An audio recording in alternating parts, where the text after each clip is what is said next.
Good evening, Free Assange movement, and welcome to the 33rd Free Assange Vigil. I'm Christy Doff, and I'm joined with my co-hosts Steve Poikinen and Andrew Smith. Taylor Hudak will be joining us a little later in this evening. So we are going to get started with a few stats.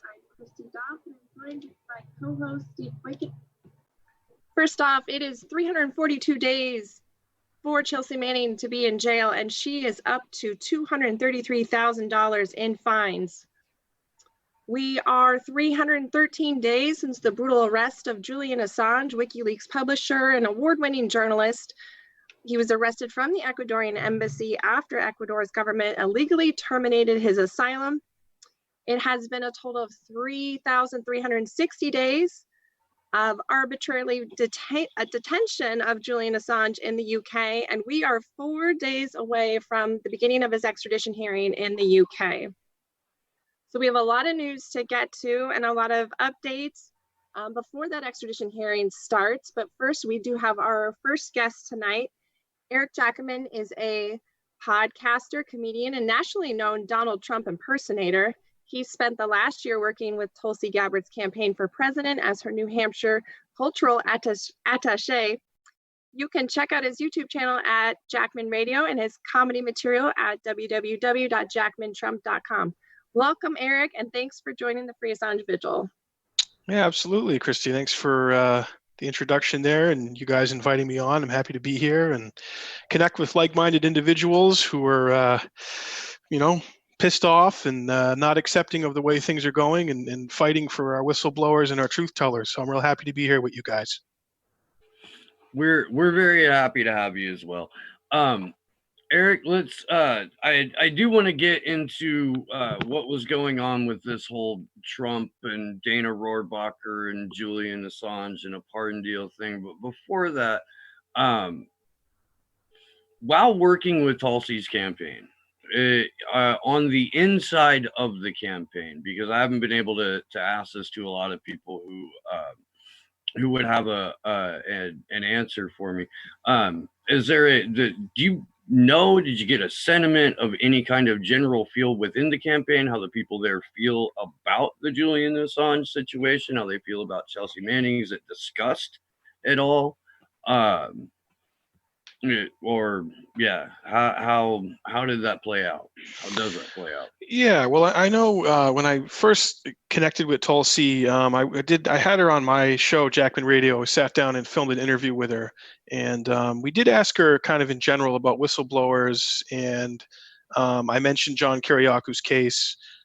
She wasn't familiar with it, or had heard of it, but I think in general, Tulsi is very receptive and supportive of whistleblowing and people bringing to light misdeeds, whether it's in government, the military.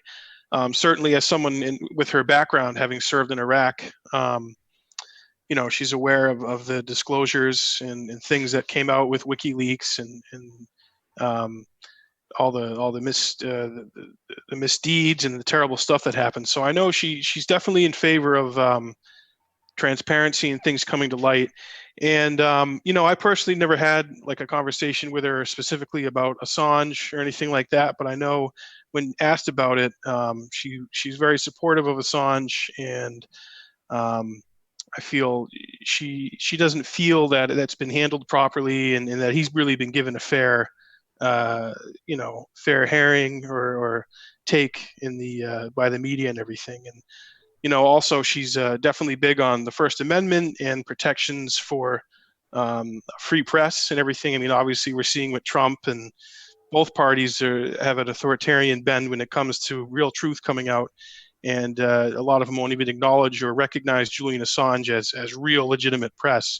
So I know as far as acknowledging that, Tulsi's definitely on board with that. But I didn't talk much with her about that. But overall, my sense after spending a year with her is that out of all the other candidates, I don't think you're going to do better than Tulsi Gabbard. Yeah, no, I mean, I don't. No, I'm not endorsing any major party candidate. I'm actually I think everybody in the Zoom chat right here that's part of Action for Assange right now is a delegate for Adam Kokesh, because he's a friend of the show and because he wants to abolish the federal government in 72 hours. And I have a hard time, finding somebody with a better platform than pardon all political prisoners and, legalize drugs and abolish the federal government. But when it comes down to the Democrats running, yeah, I if I had to pick one, it would probably be Tulsi Gabbard, because Mike Gravel isn't running anymore. Normally what I do is I write in Cynthia McKinney every year. I voted for her in 2008. Jason Burmis and I have had this conversation. We both got called racist because we didn't vote for Obama. You're like, no, I voted for Cynthia McKinney. And like, people do not understand that she's a black woman. Like they hear Cynthia McKinney and they probably think, some, New England Irish chick. And, I'm serious. People don't pay attention to this stuff. I got called racist by people I grew up with, right? Who knew better, because I didn't vote for Barack Obama. But no, Tulsi Gabbard is unique among politicians because she'll actually show up where she says she's going to show up, even if it's not a photo op specific moment. She did go to Standing Rock. There's some questions that I have about so I you're probably aware of this, but over the last couple of years, very subtly, the term national security changed to national interest, and people in politics don't really discuss things in terms of national security anymore. It's national interest, because I think the cat's out of the bag that national security means we're going to spy on you and bomb brown people. I think that people generally understand that now, so they have to use softer language. George Carlin would be having a fucking field day with 2020. Like, I don't think he saw this coming, and I think that he was close to a prophet. But I've heard Tulsi speak on national interest, and it's the language of soft imperialism to me, the way that it sounds. And you're not here to defend Tulsi's campaign or be a Tulsi surrogate. I'm just trying to have a general conversation with you, and then we'll get to the Dana Rohrabacher thing, because I would really like your take on that. How do you feel about the term national security coming to, being changed to be national interest, and having it gives people the ability to apply softer, more broader terms to we're going to spy on you and bomb brown people? Yeah, well, absolutely. Speaking for myself, I mean, George Carlin was right on the money, man. We sanitize horrible things. When we assassinate and murder people, like we did with Wilkie there and his son, that's outright and overt assassination and murder. We call it neutralizing. We neutralize the targets. They were HVT, high value targets. It turns into an acronym, so a lot of people don't even know what the hell an HVT is. But yeah, there's no doubt about it, man. The national security state, and really if you really boil the thing down to the layers, what it is, it's business, and it's corporate interest. And there's industries that are up all around the war machine, that their job is to smooth out the nomenclature and to streamline the words into our consciousness. So, whether they're doing it every night on TV, they're doing it on social media, they're doing it in the movies. I mean, certainly we know about Catherine Bigelow and Zero Dark 30 and Hurt Locker and all those movies with working in complete tandem with the CIA and the Pentagon. So it's done in any number of ways. And it leads to, as you guys know, kind of a collective apathy. I mean, it's a collective shoulder shrug, and it's like, yeah, those are just some people 8,000 miles away that threaten our way of life. And we're so removed from it and detached from it that we just trust what the government's doing, that they're doing it for the right reasons and they're keeping us safe. And we'd rather not know about it. We should keep our head in the sand. So it's alarming and it's sad. It's maddening. And it's frustrating because, obviously people who are watching this, and you guys, you do a lot of research and you do your homework. Our government, in the name of the national interest and national security, does horrible, horrible things all over the world. And a lot of the times we don't hear about it until years later, 5 years later, 10 years later, until either someone leaks it or some cavalier journalist actually does their job and digs up the information about it and puts it out there, or someone from the inside, whether it's a Manning or or Assange gets the info, or whoever it is, whatever avenue it is that we get it. Either way, I mean, we saw with these Afghanistan papers that Washington Post, who obviously we can't trust Washington Post, it's a Bezos CIA, vessel. They put out great work about the Afghanistan papers, and what do we get? We got a collective shrug. What was the score to the ball game? Who's in the Super Bowl? That's all people care about. So nomenclature and the manufacturing of consent is a very powerful thing and a hard thing for us to overcome. So I will say this: Tulsi is aware of all that. She has her military background, and that's part of her identity and part of who she is. So some of that could play into the language that she uses and talks about. But really, big picture, she sees it and she's alarmed by it. And the main thrust of her campaign is to call attention to it, and really the dollars and cents figures she always talks about. This is a great thing she always brought up here in New Hampshire, and I always brought it up when I introduced her, is just the simple fact we're spending $4 billion a month in Afghanistan. So you round that up, over 12 months, that's 48 billion. I round it up to 50 billion. I say to people, what could each state do with an extra $1 billion if we shut down Afghanistan, put that money back into the hands of the people and use it to help with the opioid crisis, water in Flint, repairing our roads. We could do so many, every state could do so many things with $1 billion. So, foreign policy is domestic policy, and language that is used is very important. And Orwell is rolling in his grave. And if I could, just to define national interest, because that's a term that really bothers me, it is the merger of corporate and political interests, of economic and political power. It is the textbook definition of fascism being used to describe the actions of our country. And I just think every time we talk about that, it's super important. Oh, Yeah. and to your real quick, I have this is my working theory, and I'm actually going to write a book about it. But because you mentioned manufacturing confusion, it is my belief that, or manufacturing consent, it's my belief that consent was manufactured no later than as the ink was drying on the Patriot Act, and that the job of the media and the intelligence agencies that steer them is to now manufacture confusion, which is a 24-hour news cycle of nonstop division, but always reinforcing the same narrative, where you've got 100%. neoliberals who are on the exact same side as the QAnon crowd when it comes to Iran, when it comes to the power of the free market, when it comes to punishing quote unquote socialist countries.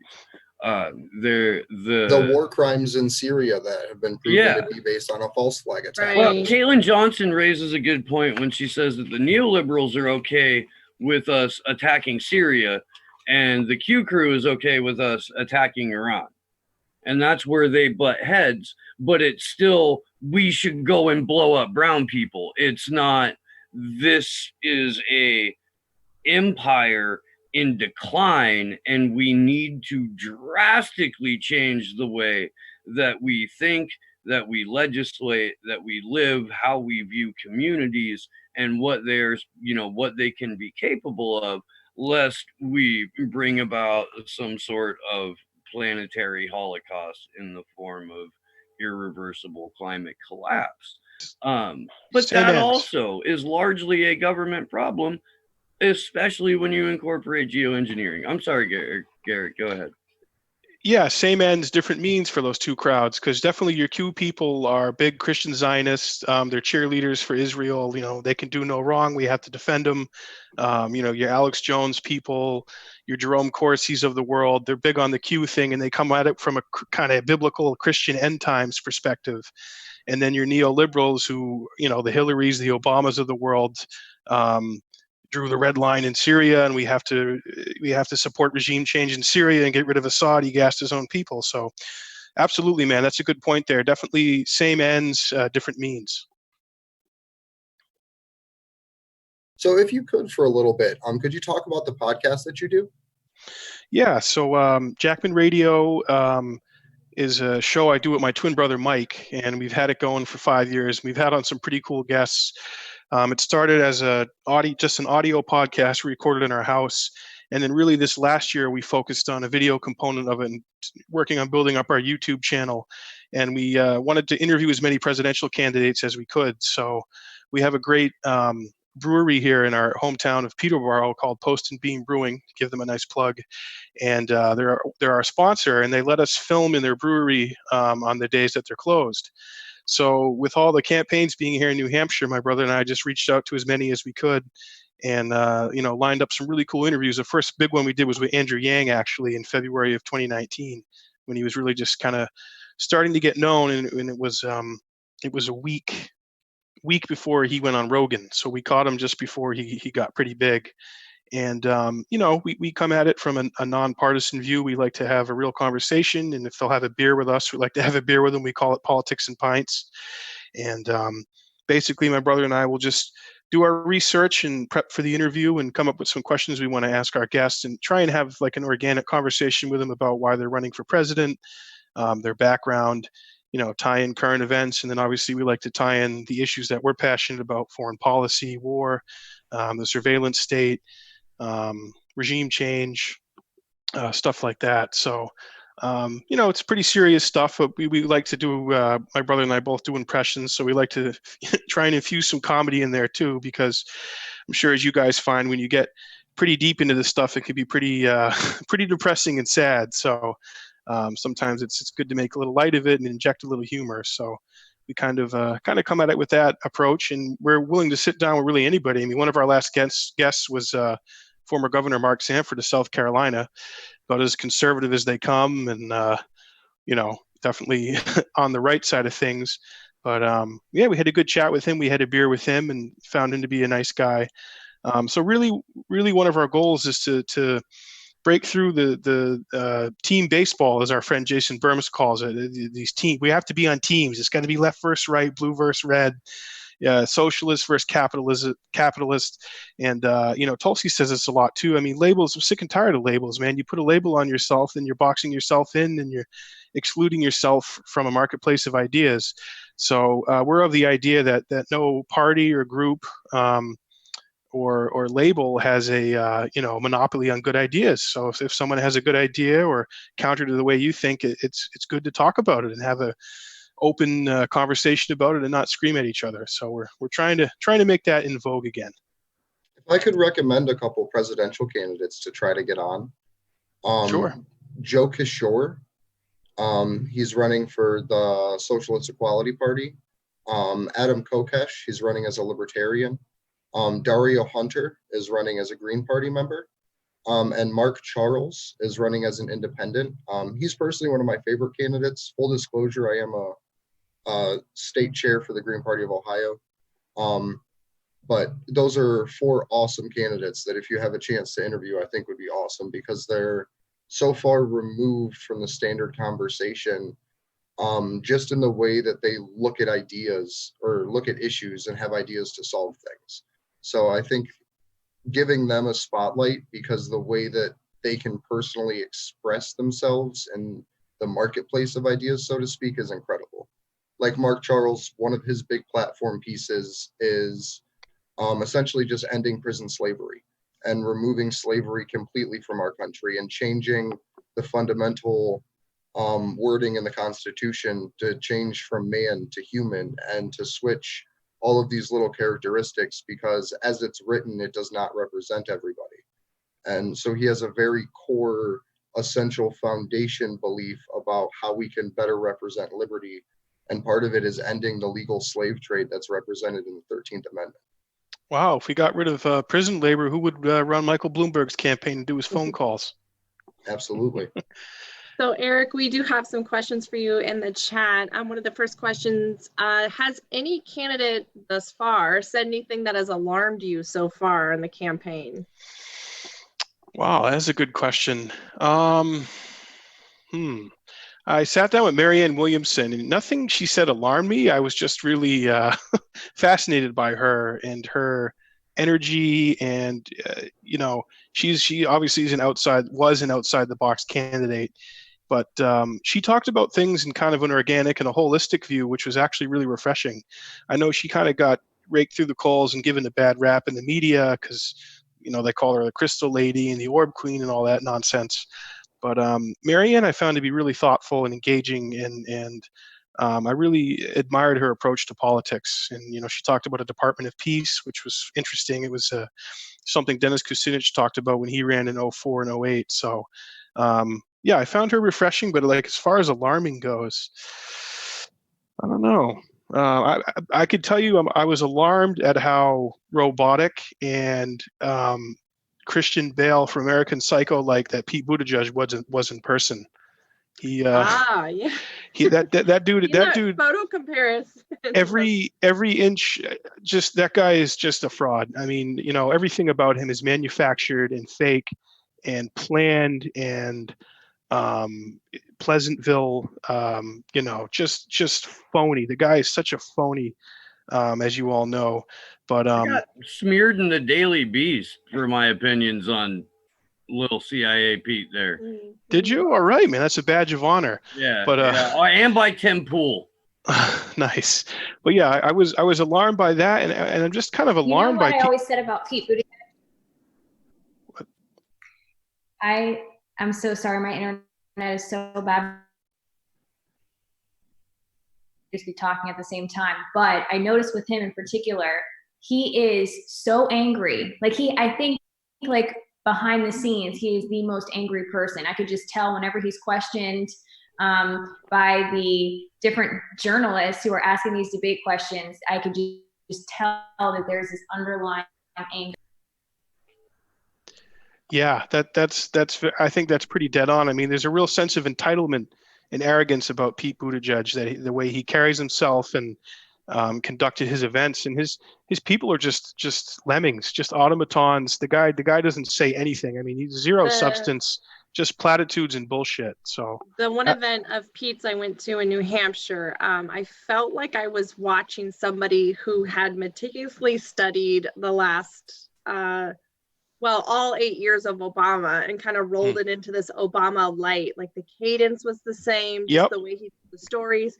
And what was alarming to me wasn't so much him, but it was the way the audience was just sort of like eating it up and just like cheering it on. And that was alarming to me, that not everybody in the room could see through it. They were just, they were loving it. Yep. He's Mayo Pete. He's the Obama impersonator. He's like, picture that first day, Donald Trump's no longer president. It sounds like Obama.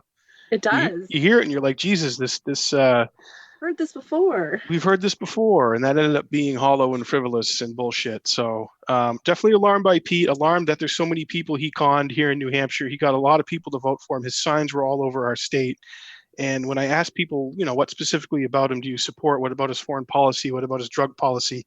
They had nothing for you. They couldn't give you any specifics. So I like what he says, and he doesn't mean to eat. Yeah, he's nice. He's nice looking, and Chasten's so cute, So you said did you say his staff were automatons or the people who were watching him? Because check us out. I mentioned earlier, like before we were live, that I grew up in Indiana. My sister's, one of her really good friends growing up is on his staff and does something with data.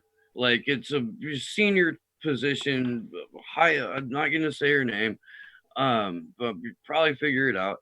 I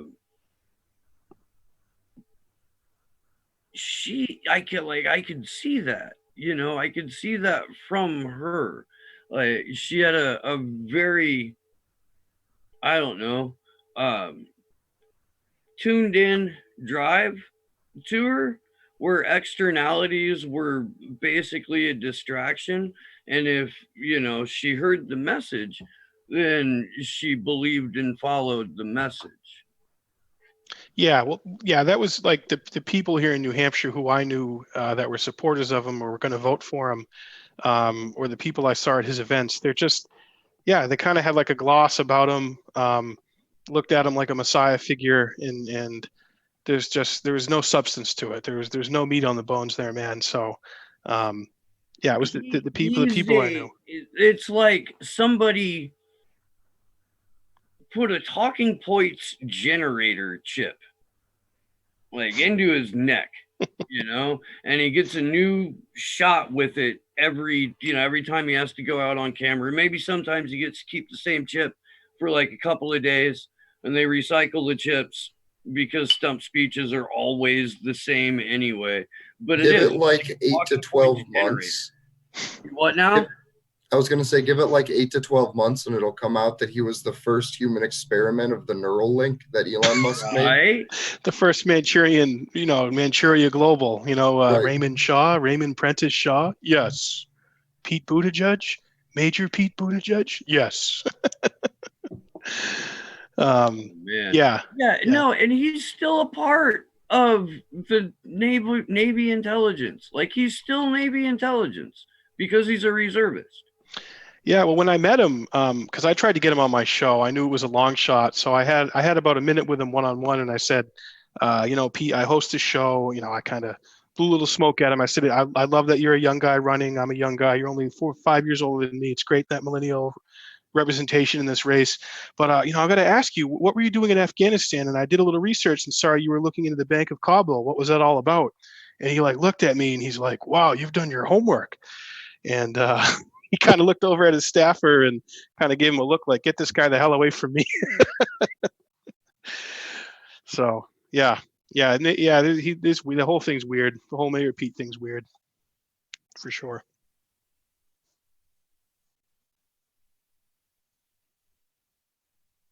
So we keep having Taylor cut in and cut out on us. So that's fun. But so real quick to shout out our DC actions. On Monday, we're all going to be getting together in Washington, DC. Well, Christy, Steve, and I. Taylor is still going to London and working with a couple people over there to do live streams and all those fun things outside of Belmarsh prison. Has interviews set up and is going to be our on-the-ground source for real information there. We still have a GoFundMe link. We did hit our goal, but all the money we get in now just helps us make everything that much better.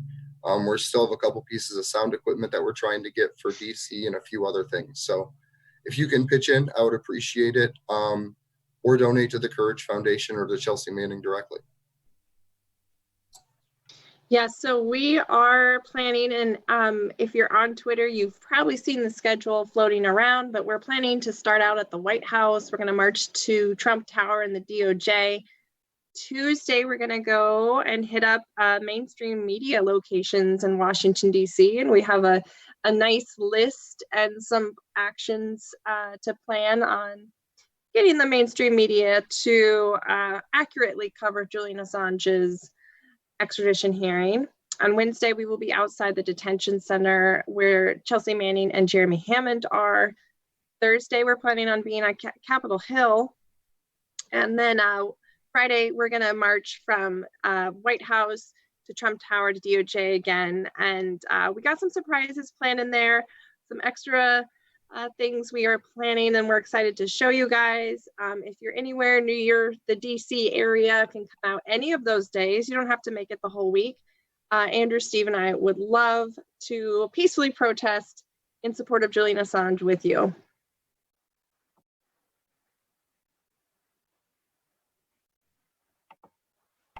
Do you want to go in? I'm in the process of pulling up that picture of of Pete Buttigieg and Christian Bale.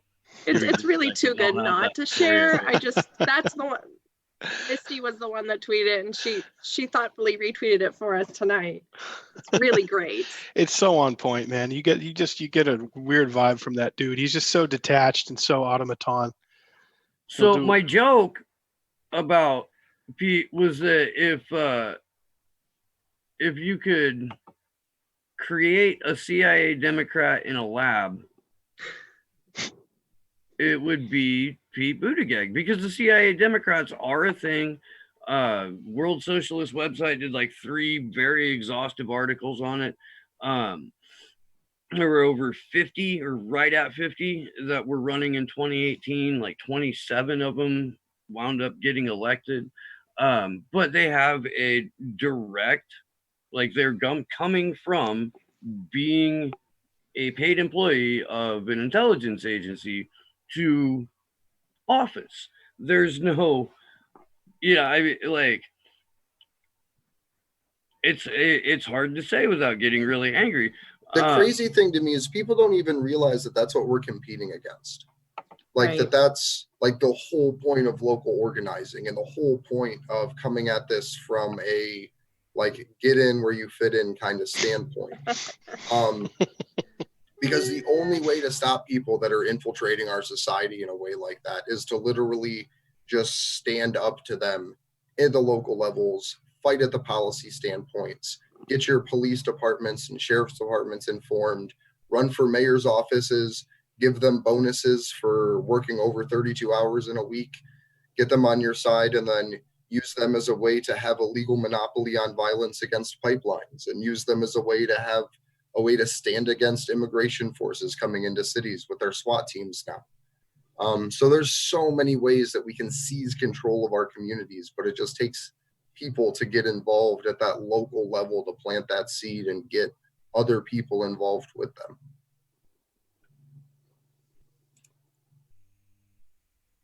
Anyway, CIA Democrats. That's funny. I started talking about it, and then I got the slow internet, and then I got the little message said my internet connection is unstable. So Eric, meet Kevin. If you don't know, in the live chat, Kevin is what we decided to name the NSA or whatever agent has to monitor the show in the chat. We hope he's learning something. We would like him to become a whistleblower. We would like Kevin's friends to become whistleblowers. Kevin will be in DC. We can meet up with you and help you get your docs to WikiLeaks. We'll change modulate your voice. We'll close out your first, just shoot you from the side. I can give you a hoodie. You can pull it up, Got a green screen. Yeah, we can make it work. We can become a whistleblower. Kevin will become our Q. He's going to become our Q. Maybe Kevin is but accurate. Kevin Anon. But real. Kevin on. Yeah. I'm for that. I think Q is just a massive psyop that did almost for the activated right what Barack Obama did for the anti-war left. And it's just make them not come out anymore. Yeah, just to kind of Q. Yeah, I mean, it could be like an Eric Prince Blackwater style psych operation. Someone who has experience working in the dark arts of disinfo and psych operations. That's what I think it is. I mean, you think about, like I mentioned earlier, the people who were the big proponents of it, like Jerome Corsi and the InfoWars. It's Elizabeth Voss calls it hope porn. Yeah. There's a whole underground community now built around that. Like they funneled all of this independent journalism power of the internet and then just threw it hard to the right in this limited disclosure psychological operation that they even brag about. They talk about how it's a military intelligence operation. Like they are telling these people this is a psychological operation against you. And they're like, yeah, what are you posting next? Well, what's funny, I've been to about 6 Trump rallies here in New Hampshire. And when you go, Q leaves the internet and becomes IRL in real life. And you have people wearing Q shirts, holding big cutout things that say Q. And, what I'm hoping to do, and I've talked about it on Burmes's channel and on our channel, the only way to get Julian free is to, in my opinion, like the biggest, easiest, simplest way is to engage the Trump base right now. to go there and pass out 400 free Julian Assange signs, handmade Julian Assange t-shirts, and either make his campaign take them away or let them in. And then it starts to get this message and makes it more of a platform issue and puts it in Donald Trump's face, because that's the only time he interacts with the public. Yeah, it's is true. when he does these rallies. And if he has to look at a free Assange thing and not acknowledge it, that starts to put people's faith into question, or at least in the whole game of charades that would make us enough of an actor to have made him have to respond in such a way to free Julian to keep up the charade that he is fighting the deep state. Yeah, well, also, and maybe reminding Trump world and Trump himself, the guy wouldn't be president if it wasn't for Julian Assange. He went from I love the WikiLeaks. We need more WikiLeaks. I love WikiLeaks. Yeah. So I never heard of Julian Assange, or and then his Justice Department picks up where the Obama administration left off. Those charges were lying around for a number of years. They found out about the secret warrant in 2012, I believe. They started drawing it up pretty much immediately after the release of the Afghan war diaries. But he picked it up and ran with it. And his spook attorney general, who was a spook attorney general during George H.W. Bush's administration, who pardoned the people responsible for Iran-Contra and the massive delivery of helicopters full of cocaine into black and brown and poor white neighborhoods all over America, disrupting the family unit, destabilizing the country from the inside. That's that guy, Bill Barr, that guy. He, is going forward with these charges. We found out today that, and I guess so I'm trying to recover the audio from it. I had Mohammed El-Mazi on Slow News Day earlier today. It was the first time I'm using this computer. I got it from Sleepy Josh, our tech guy. And I interviewed him. It went well. I have no audio. But he was in the courtroom today for this. He writes for Sputnik and the Canary and the interregnum.net. We've had him on the Vigil before. He's a fantastic writer. If you're not following him, you should. Mohammed El-Mazi. He was in the courtroom today, and he has a legal background too. Before he became a journalist, he was on the way to lawyering it up. And so he understands the legal argy-bargy that takes place during a case management hearing. And at some point in the case management hearing, Julian Assange's lawyer made, just a statement, not with any kind of tone or inflection in his voice, but as he had read off every other paper, mentioned, and I'm not going to misquote him, he has an article about it, you can read it. But the gist of it was, what about the thing with Dana Rohrabacher? They're trying to figure out what they can introduce into evidence. What's going to be admissible? What about the thing with Dana Rohrabacher and the alleged process to a pardon from Donald Trump? Mo said, some of the reporters didn't even catch it because they were so glazed over from tedious courtroom proceedings. They were talking outside, they were trying to process it, and there are so many different headlines about what happened. The UK Independent has one of the worst headlines imaginable. Susie Dawson tweeted it out earlier today. The Daily Beast wrote an article that Mo, from the title down, is his words, very strong misrepresentation and false and bullshit. The Daily Beast lies in the title, lies in the first paragraph, lies in the site. It's all they have. And yet, all we really know is that in 2017, California Congressman Dana Rohrabacher, who never met a bribe he didn't like, and this is, factual. He left office under high suspicion and scandal and ethics violations. Dana Rohrabacher went to visit Julian Assange. This is pre-indictment, pre-Espionage Act charges. And according to the Wall Street Journal, they discussed whether or not the Russians did it. What took place, according to Dana Rohrabacher, is that he had said there was a process he could see about arranging or working with Trump.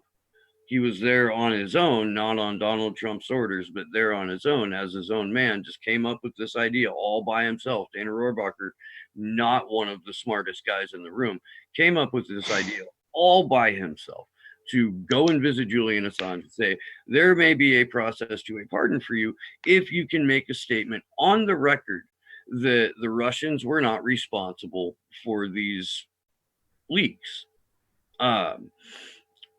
Julian, 10 months prior, had been on Sean Hannity's show, a number of other outlets, and said the leaks were not a state actor. As far as I'm willing to comment, we don't let on who our sources are. That's not how we work. Wasn't a state actor. Rohrabacher was pushing him to say it was definitely not the Russians. The narrative at the time is the narrative it is right now. And it was right in the middle of the Mueller report, and everybody wanted the smoking gun to be WikiLeaks and Russia worked with the Donald Trump campaign to get him elected. That was the trifecta there. But that's all we know.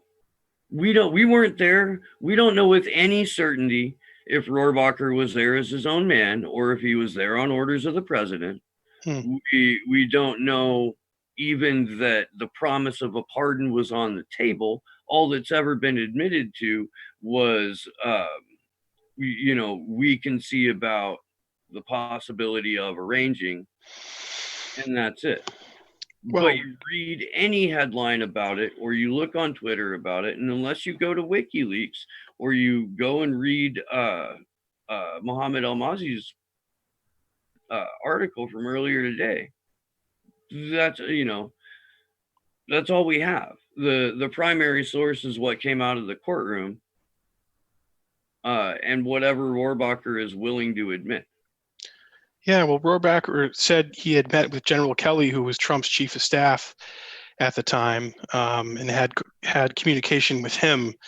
And what's not clear is if Rohrabacher was pitching this to Kelly to give to Trump, or if Trump was going through Kelly because he knew Rohrabacher was cozy with the Russians and could maybe work something out with Assange to kind of get him to toe a narrative or toe a line. Yeah, you're right, man. It's hard to really know like what happened and who's telling the truth and who's lying. I mean, the spin, by the time it gets to our ears, it's been through so many meat grinders of people putting their spin on it and having their angles, and I don't know. So, just a couple things I just wanted to add as we're talking about this. WikiLeaks did do a few tweets on this today, and the first one said chronologically it matters. The meeting and the offer were made 10 months after Julian Assange had already independently stated Russia was not the source of the DNC publication. The witness statement is one of the many bombshells from the defense to come.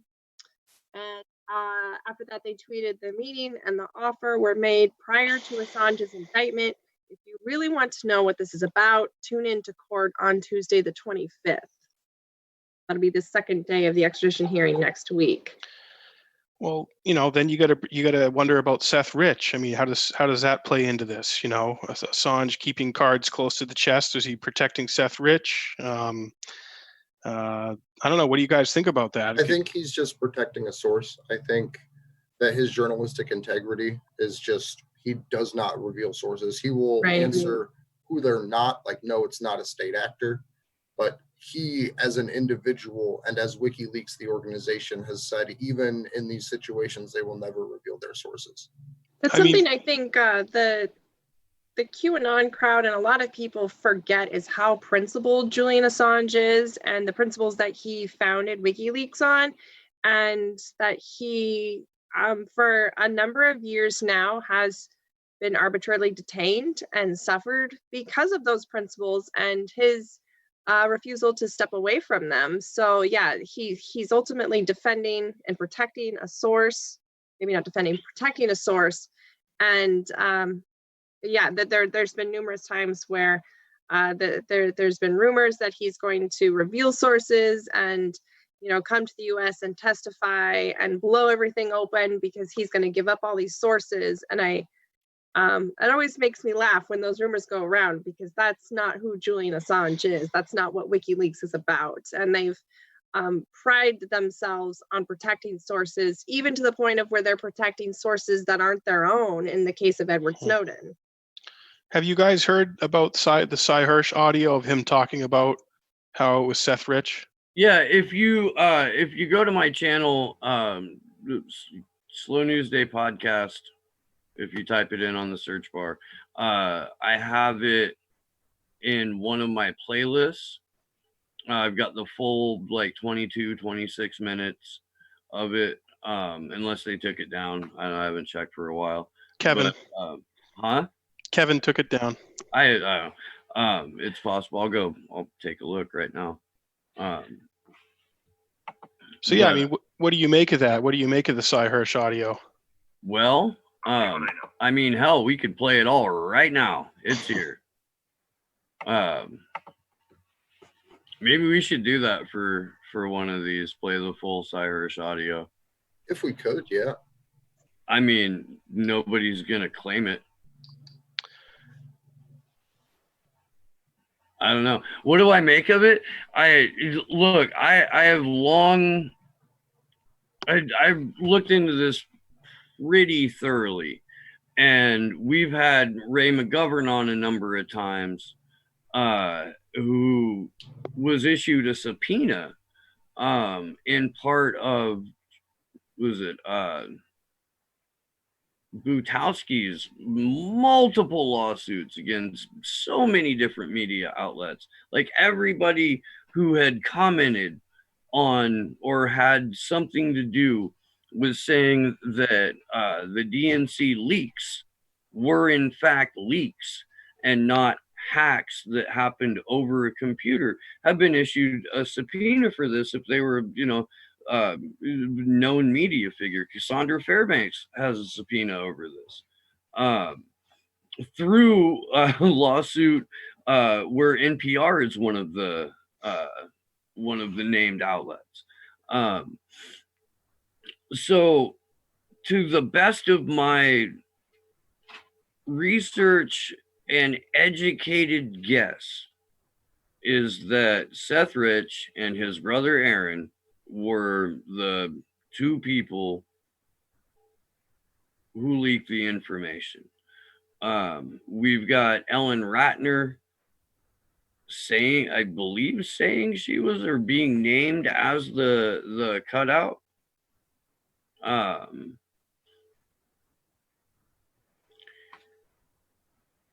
It looks like that is the way that happened, and it's very suspicious that both Donna Brazil and the mayor of Washington, D.C. were at the hospital 5 minutes before Seth Rich's body was brought in. And that Donna Brazil went on Tim Black's show and dedicated her book to him. Yeah, absolutely. Called him that poor baby or something to that effect. That's some real House of Cards shit, man. Well, yeah.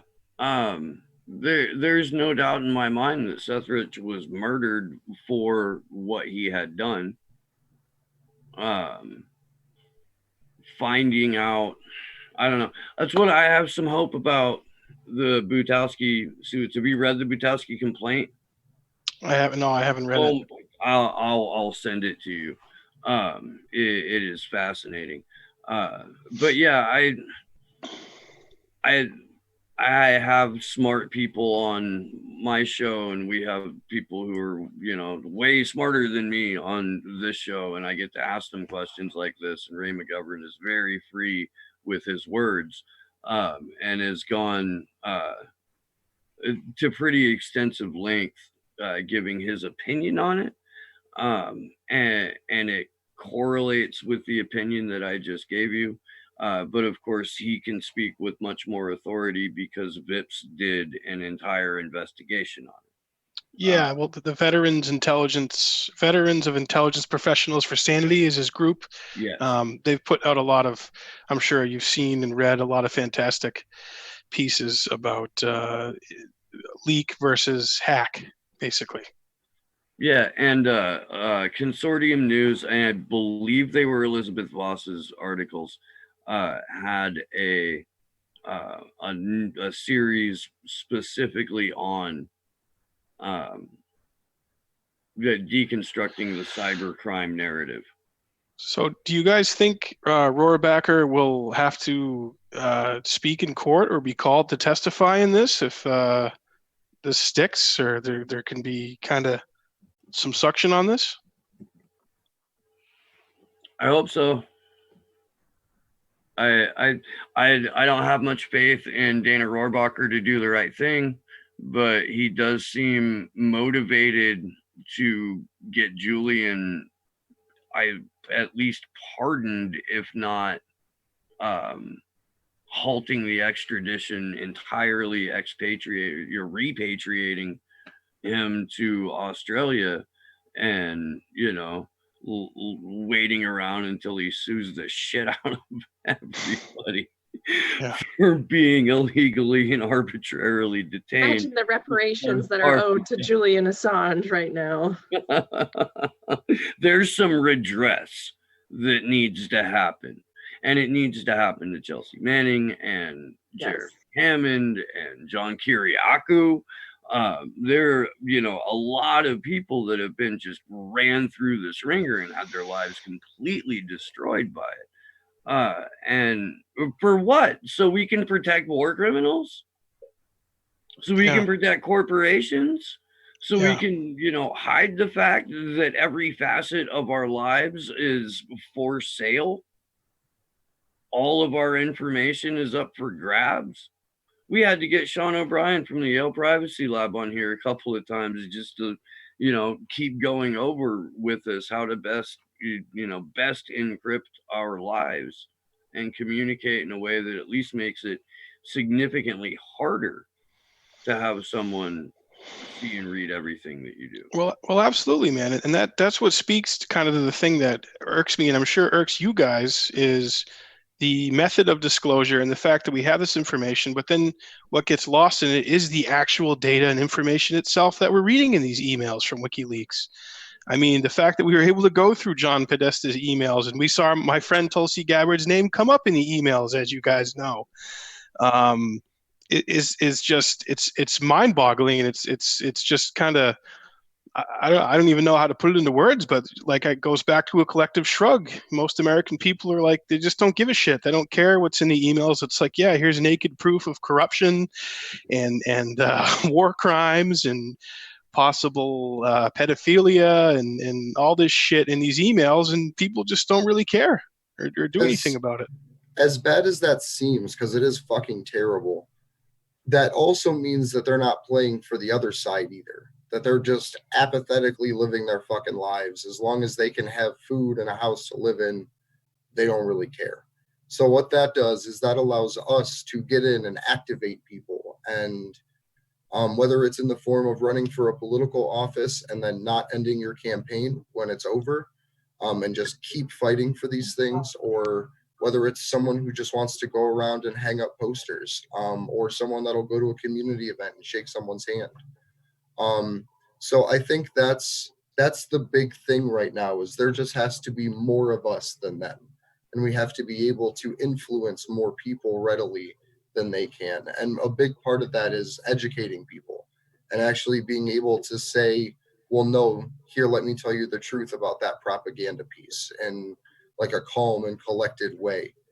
And so what we're trying to do and what I've been working on behind the scenes is setting up teach-ins to connect with any group, whether it's a college group, a local political campaign, a beekeeping association. Women Against Military Madness are helping us out, trying to organize a couple. I just got an email from them just before the vigil. So that's just my solution, and my idea is you just have to get more people involved than they have at this point, because unless they're willing to unleash the hellish weapons of war amongst the population, then as long as we can get normal people doing slightly above average things in the name of anything truthful, then we can start pushing back in a real and effective way. Guys, I am here. Do I sound okay? Is everything okay now? I want to, somebody say yes or A no. little echoey. Okay, I know the echo's really bad. The internet's better. Okay. So I just want to say sorry, guys, that I'm so late. I've had a lot of things going on. So I'm very confused as to where we are at in the conversation, but I know there was a lot to talk about tonight. We have a big week ahead of us. And I wanted to say too, that I want to thank everybody who has donated to our GoFundMe, who has helped us to make this happen. I leave tomorrow for London, and I could not do that if it wasn't for you guys and for all of your help. I'm so grateful, and I also feel very honored that you all would trust in me to cover this very important full extradition hearing. So I just wanted to make sure I thanked everybody who helped us out.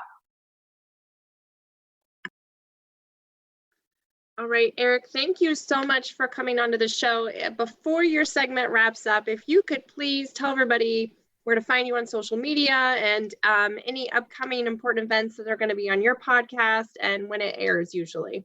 Yeah, absolutely. Thank you so much for having me on. This has been a lot of fun. It's nice to talk to like-minded people who give a shit and who will turn off Netflix, turn off the sports game, and turn their minds on. So you guys give me a lot of hope. It's great to connect with you.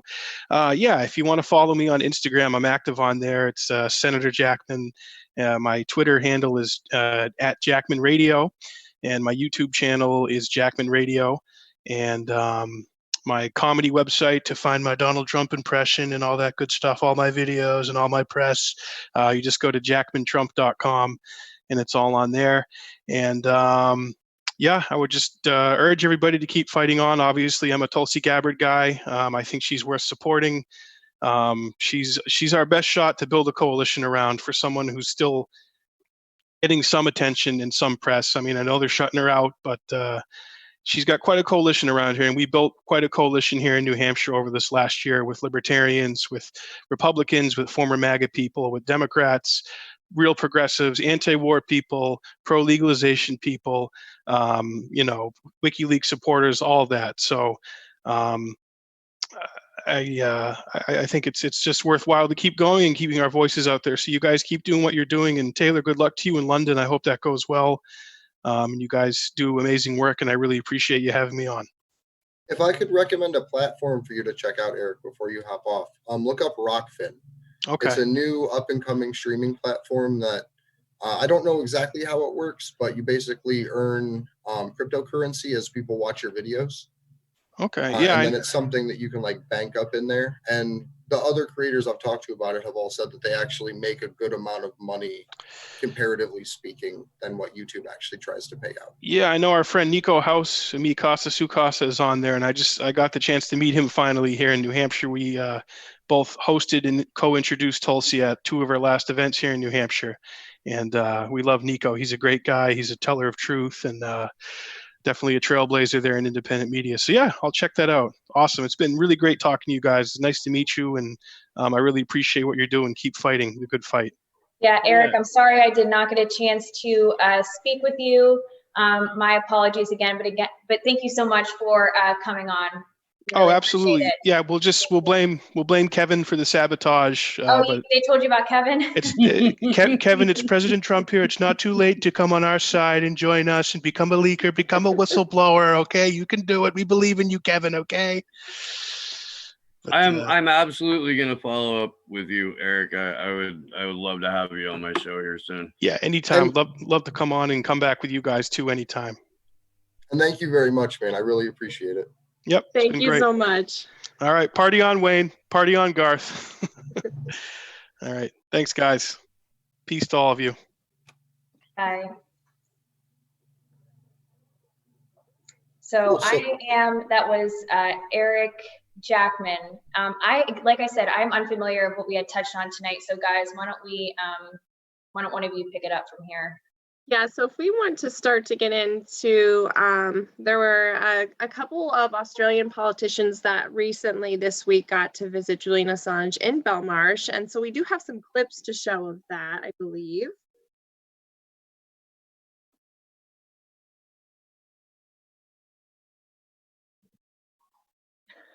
Whichever one you want to pull up first.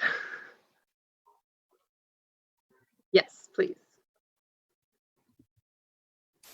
While we get that queued up real quick, I just want to take a moment to give a shout out to the National Security Agency and any other civilian surveillance organizations that exist inside and outside the government as private or public entities.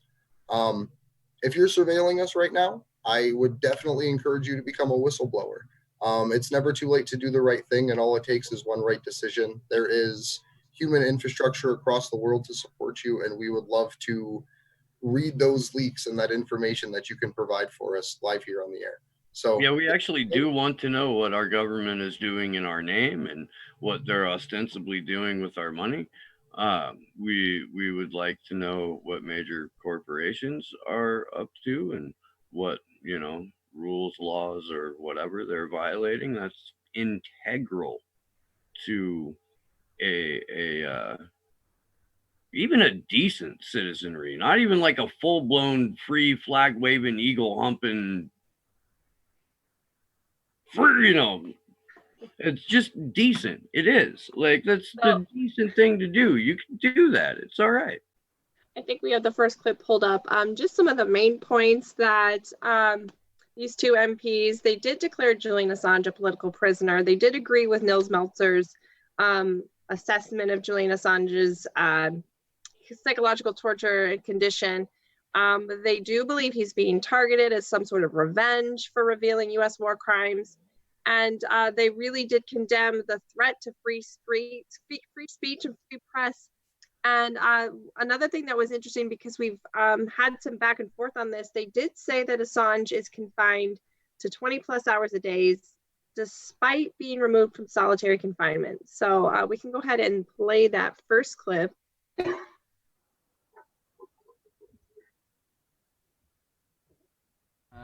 Former Australian Prime Minister Kevin Rudd.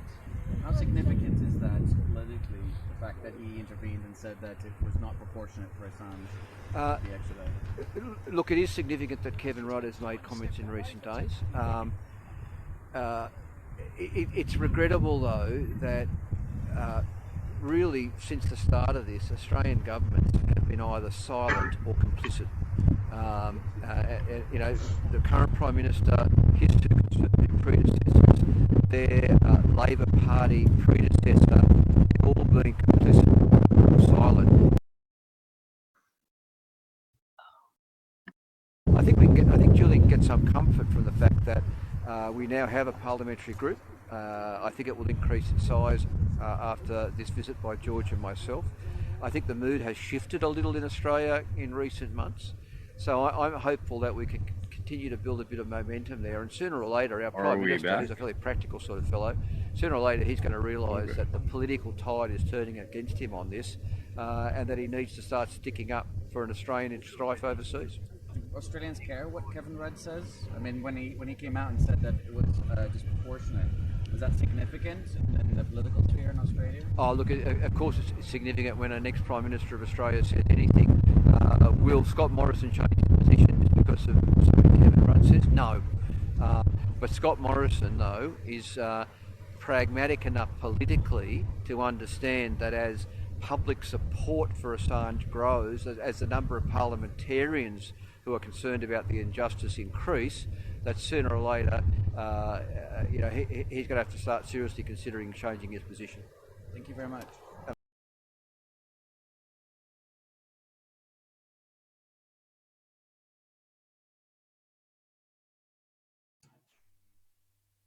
So in that clip, we heard Andrew Wilkie talk about how there is growing support in Australia, and there is a Bring Julian Assange parliamentary group in Australia that the former MP Kevin Rudd is part of, and he really talked about how the Australian government has continuously failed Assange since 2010, essentially.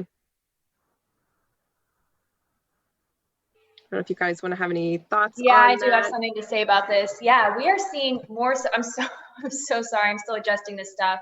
We are seeing more support from people in Australia. These two MPs, George Christensen and then Andrew Wilkie.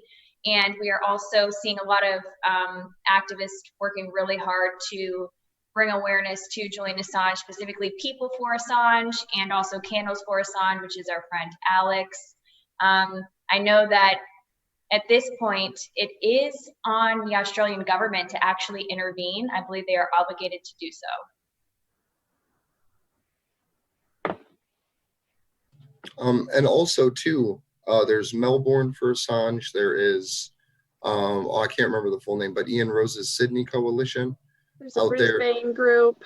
Yeah, so there is a ton of Free Julian Assange groups out there protesting or planning to protest. I believe they've had projectors up. The Brisbane group is going to, on the wall, I believe, of their parliament, they're going to project the collateral murder video. And that's powerful. Like, that's incredible. If you have the ability to help us do something like that in DC, please come and join us. Do that with us. We're on a very shoestring budget right now, trying to get all of that together. So if you have that technology and that capability, please bring that to share with us in this, because it's something that if we can do that here and it's happening there and it's going to be happening in Belmarsh prison, we can get these things happening all over the world at the same time and build so much collective power as the oppressed citizenry of the world at this point.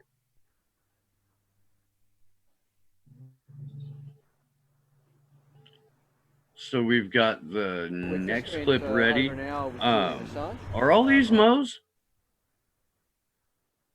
So yeah, all of the gentleman who's asking the questions is Mohammed Almazi, the talented independent journalist that I mentioned earlier in the show.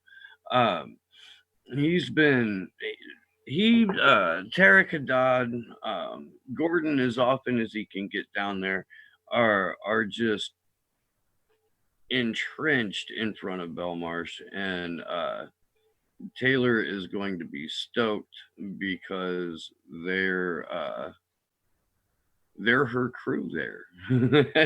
They are. I am going out here alone, but I will be working with Tarek Haddad. He actually just published an article about the alleged offer that was given to Julian Assange by this former congressperson from California at the direction of Donald Trump. He just wrote about that at thewatchdog.net. Now that is where our coverage will be posted.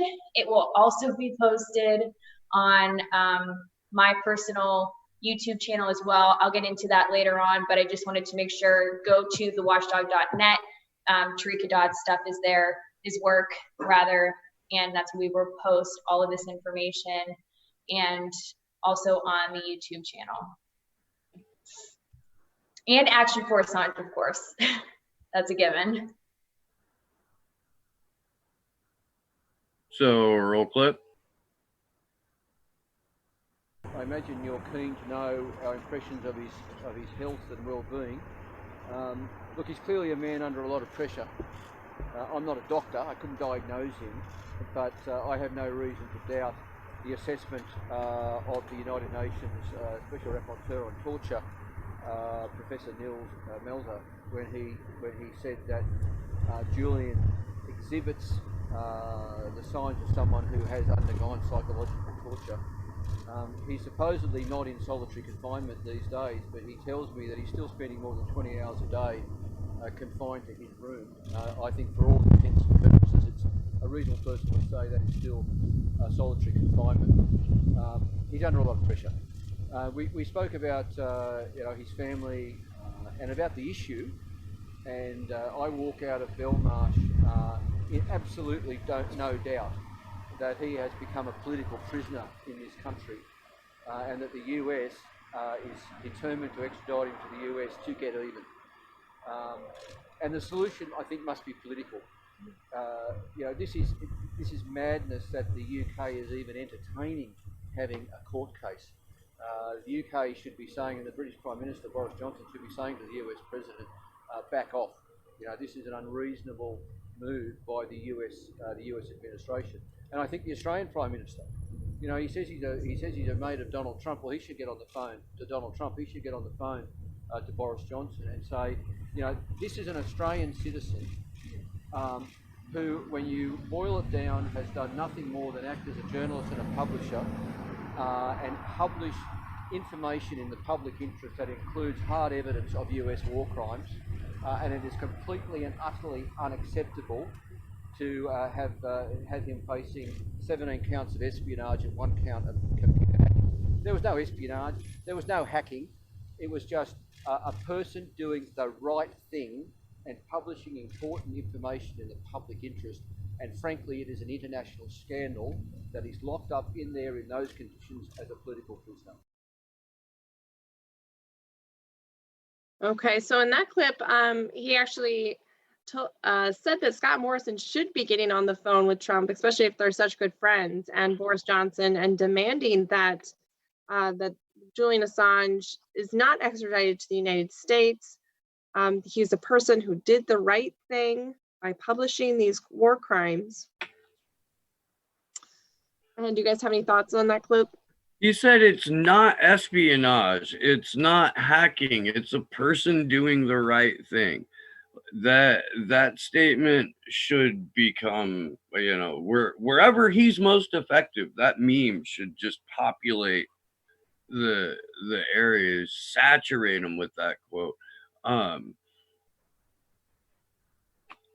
As a journalist too, it gives me more hope going into this extradition hearing that there is a rising tide of support for Julian Assange among the class of people that have been most affected by WikiLeaks. And that's important because they're ultimately the gatekeepers to how effective we are as activists. in fact, as a journalist, I would say it would be quite immoral for Julian Assange to receive this information, have that knowledge, know it's true, and then choose not to publish it. That would be the inappropriate thing to do. So he absolutely did the right thing. That he did the ethical and moral thing. Exactly. Exactly. Do we have one more clip, Josh, that we want to show?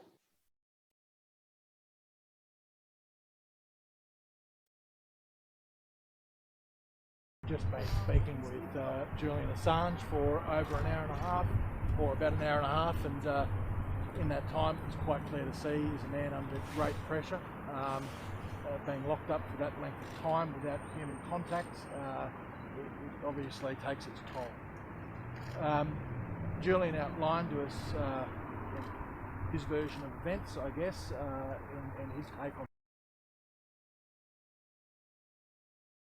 great degree of emphasis on certain facts that are going to come to light during the extradition hearing.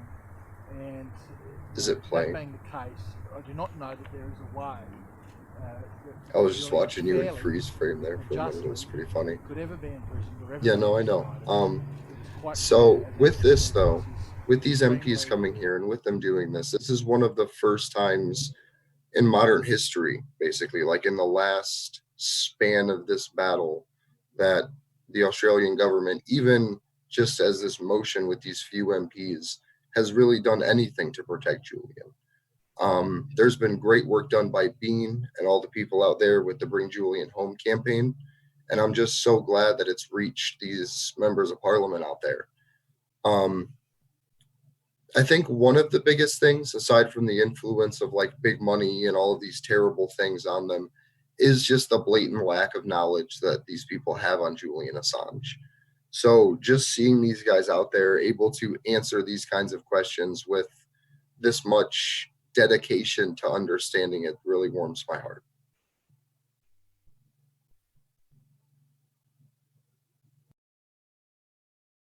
Yeah, and it was, we have heard reports that Julian's health was getting better.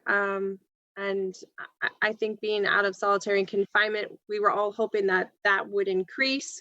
But it sounds like he is still being held in his cell. And they did mention that his mental state isn't good. So that when we hear things like this about Julian, and especially 4 days away from his extradition hearing, it is a little discouraging. But it is also encouraging to see these politicians actually get to Belmarsh like they promised a few months ago, and the support gather more and more in Australia.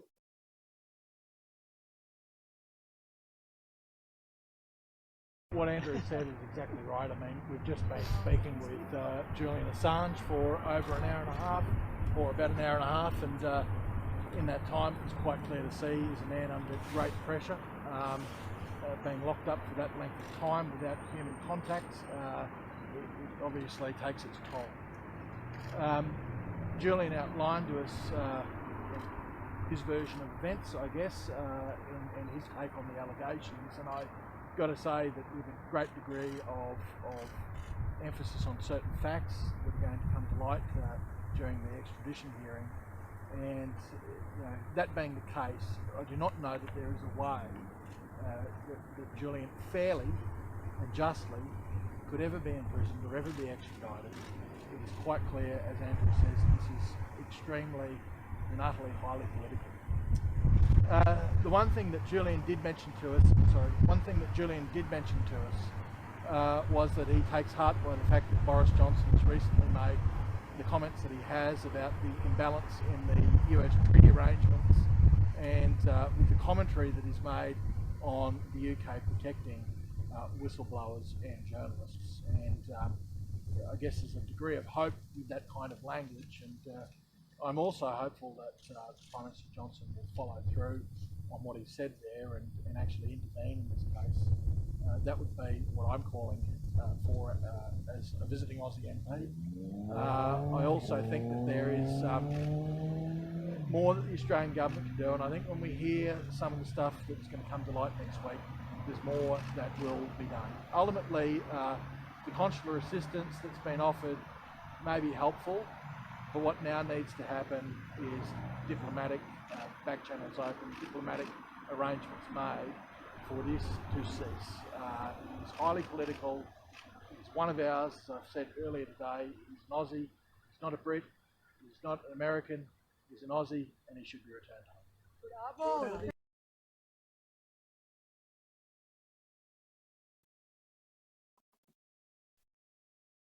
So here we have yet again another set of politicians talking about how Assange will not be fairly extradited or even fairly imprisoned in the United States. And we've been talking about this. Other whistleblowers have been talking about this, that we know the trial in the United States would not be A, public, and B, would have no justice. And at the last case management hearing, last month, I believe it was, we found out about the special administrative measures that would be put on Julian's legal team and himself, and they would not be allowed to talk to the press about anything that was happening during this hearing in the United States.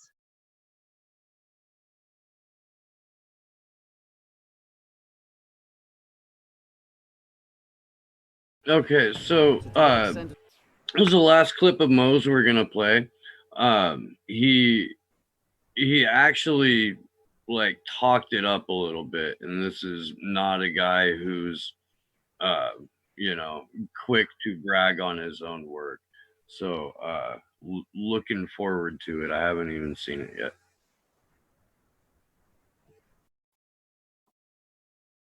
Yeah. So to what extent has your experience informed your decision to follow up on this case with Assange? Yeah, look, probably many people aren't aware of that background. I'll try and recap in one sentence. So I was an intelligence official working for the Australian government. I resigned about a week before the invasion of Iraq in 2003 and went public about my concerns about the fraudulent case for war that was being made by the Australian government and other governments.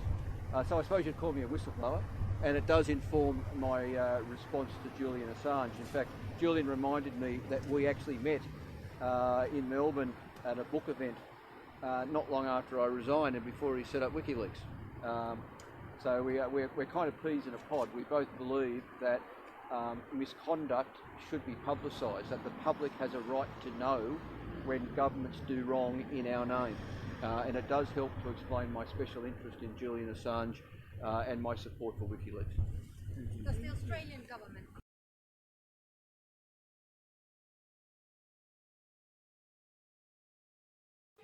Yeah, I guess nobody ever asks Andrew Wilkie about being a whistleblower. And yet here we have him saying, you know, I feel a kinship with Julian Assange. We're peas in a pod. Like, that's a highly motivational reason to go out and speak out and raise the alarm about what's happening. I can't believe nobody asked him that. So hats off to Mo for raising that point. And for him to have spoken out about Iraq right before they actually went and invaded and destabilized and continue to do so to Iraq.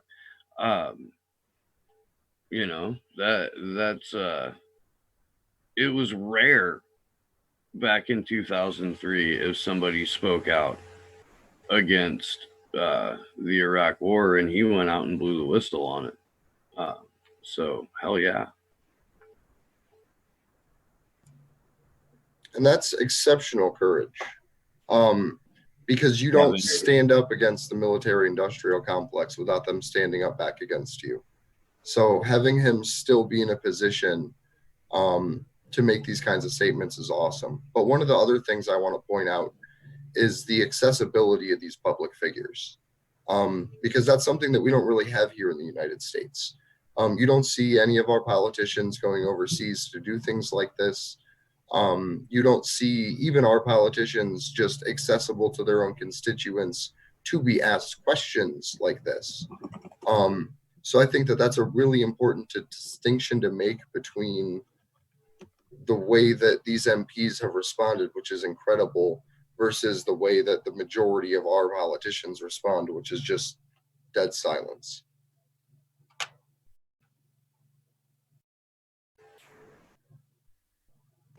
Or a back turning and walking away, or the absolute wrong answer because either they live in a bubble of reinforced propaganda, and that's just what they know, they believe when they sit in a House Select Intelligence Committee meeting or a Senate Intelligence Committee meeting. They believe what known professional liars are telling them because they have a number of reasons to do so.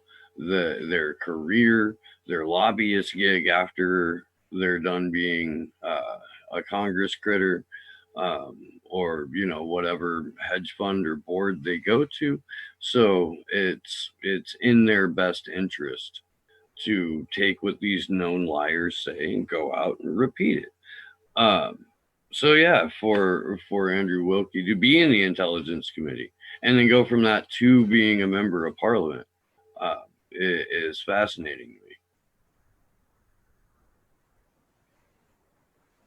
So we did talk a little bit about the projecting image that was happening. They're going to do it in Australia in the next few days. I believe this weekend they're going to do some projecting on different buildings. And we just wanted to show what was done in the UK recently, and it was tweeted out on the Don't Extradite Assange Twitter account. And if you have a projector and you live near DC, please get in touch with us because we would love to do something like this in DC next week.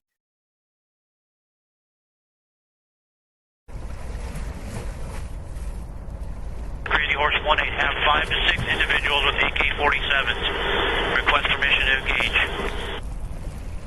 Let me know when you get it. Or shoot. Light them all up. 002 traffic 260. Come on, fire. Hey, Roger. Oh yeah, look at those dead bastards. Nice.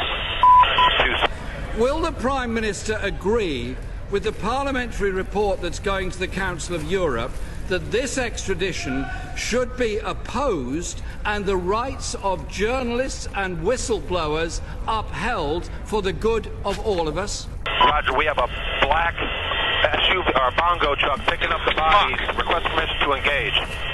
1-8, engage. Clear. Come on. Clear. We're engaging. Coming around clear. Roger. Trying to, oh yeah, look at that, right through the windshield.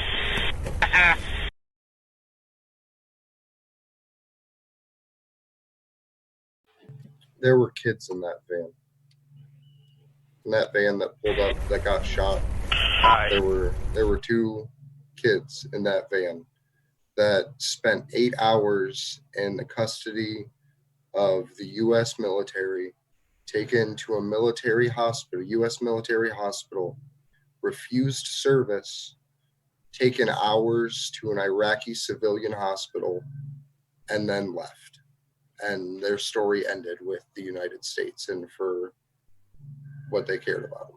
Yeah, we don't exactly know what happened to those children after that. And I do believe they were on their way to school in that van. And the man stopped to essentially pick up the bodies and help the wounded because he just saw this attack happen. He was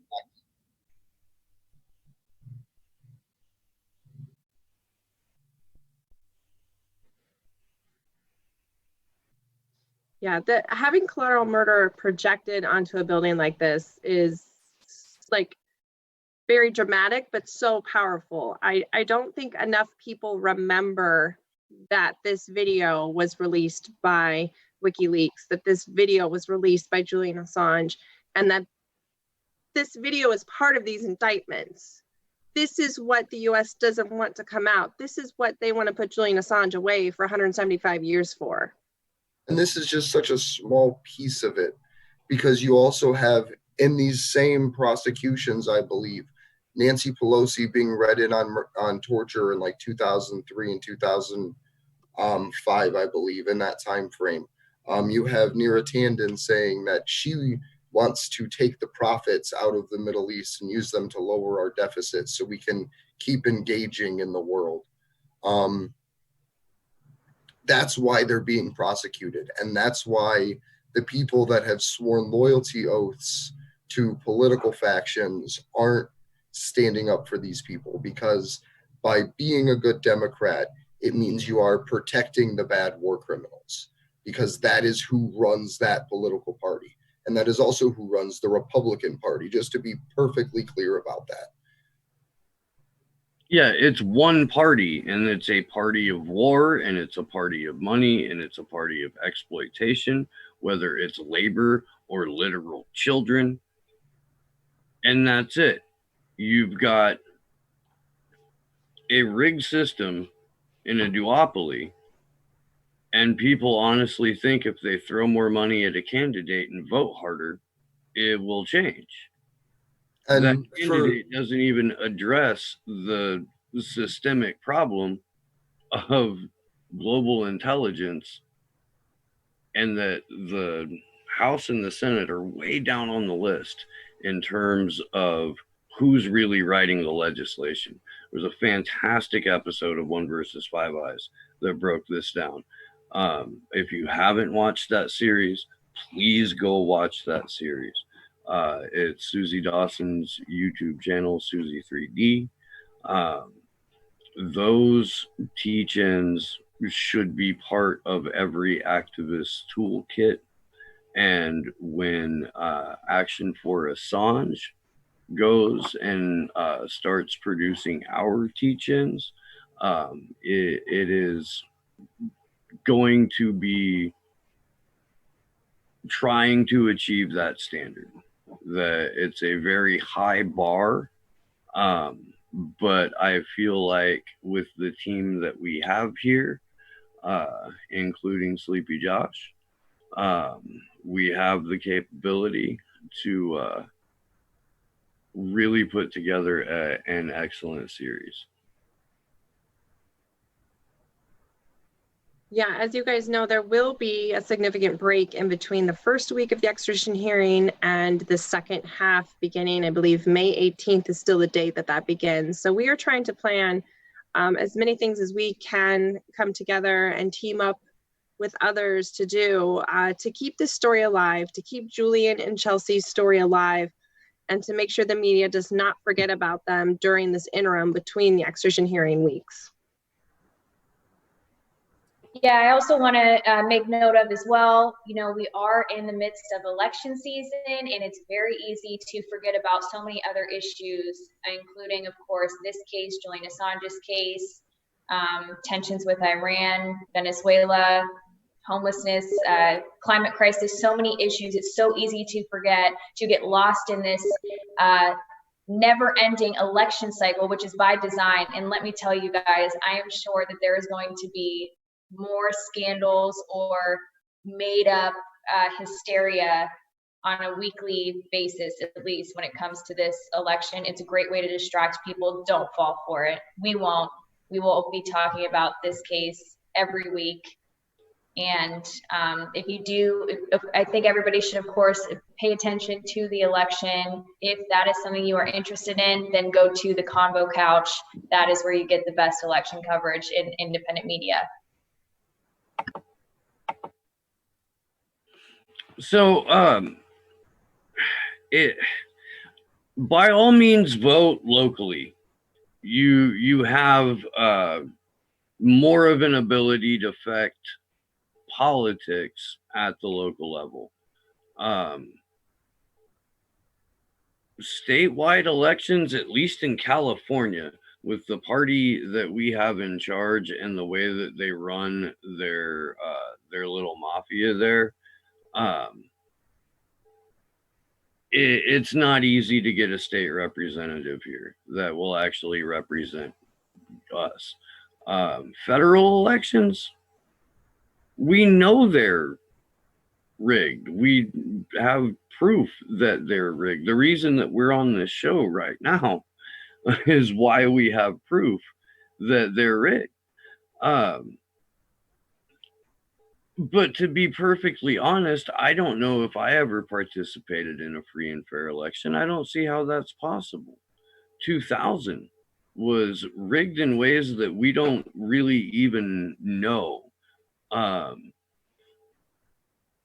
2004, we had Karl Rove having a meltdown on Fox News because Ohio didn't go.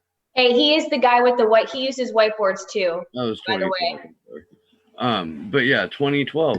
But ever since we've implemented completely hackable, completely programmable, private sourced or privatized software voting machines, there's no reason to think we have free and fair elections. And I would rather see people organize to take power back in their cities than hack election machines and throw it all to hell, honestly. Because all that does is create a larger set of circumstances for people like us fighting against the national security state, I guess. And that's something I'm honestly like horrified of, is just like a false flag, straight up election hacking, different numbers everywhere on every different computer system, which is basically Oh, you mean like Iowa? Right. Like they're getting ready to do in Nevada, where they're posting tweets like, hey, if anybody's, kind of techie, we could use some help working the bugs out of this brand new app they just gave us for the caucus.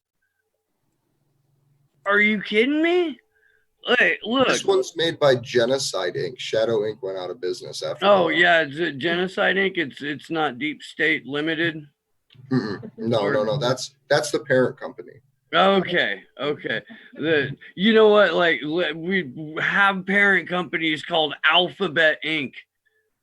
The parent company for, or at least the people that put up the money for Shadow Inc. is called Acronym. We live in a cartoon. We do. We live in a cartoon. The one of the richest man in the world looks like Lex Luthor. But at least Bernie Sanders had an app. He had an app. Hey, fighting the deep state. I saw that the recanvass that the Iowa Democratic Party did still had Pete Buttigieg in the winning. I think Bernie has asked for another recount. I'm not sure though if that's actually going to happen. Neat. He should just ask for a whole new political party. Tap yourself out on lawyers. Political party in 2016. Right?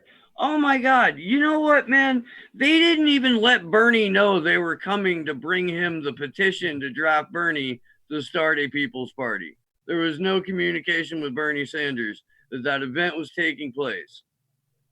None. It's because he's subservient. He will always capitulate to the will of the people who feed him, and that is the war criminal class that is directly above him in the halls of power.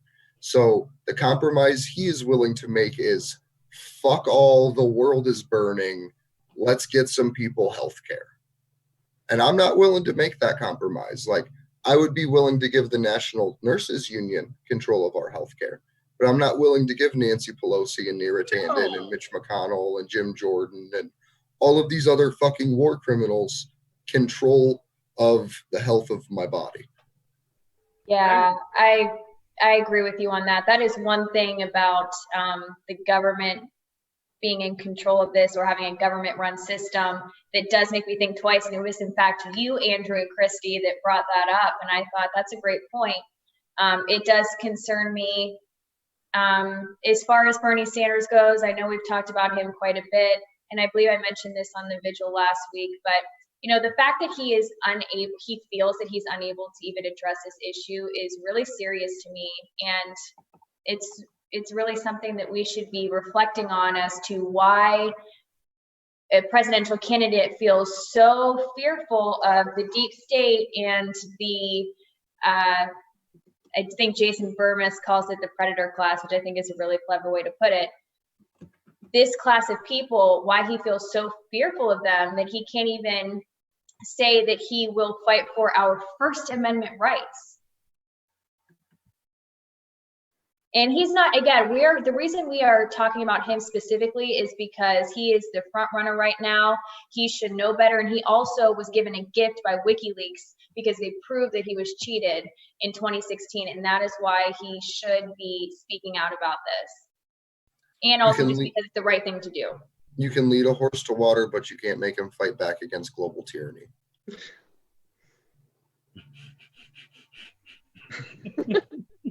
So we have the Amnesty International article queued up. If you could pull that up, Josh. Sorry, watching that like roll in Steve's head and the laughter was priceless. The Amnesty petition.